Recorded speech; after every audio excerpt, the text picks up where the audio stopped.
তবে এবার যিনি প্রার্থী হয়েছেন বাদুড়িয়া বিধানসভায় তৃণমূলের, তিনি 2022 সালে পৌরসভা লুট করেছে, 2023 সালে পঞ্চায়েত লুট করেছে।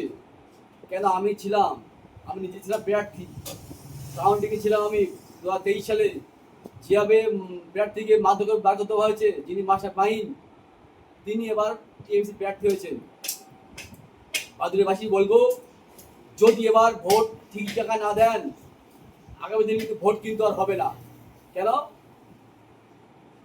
যিনি প্রার্থী হয়েছেন যিনি লুট করা লোক, লুট করেছে সব বিষয়ে। তাহলে আপনারা বুঝুন, 2026 সালে ঠিক মতো ভোট দেবেন ঠিক জায়গায়, তাহলে এই লুটটা আর হবে না।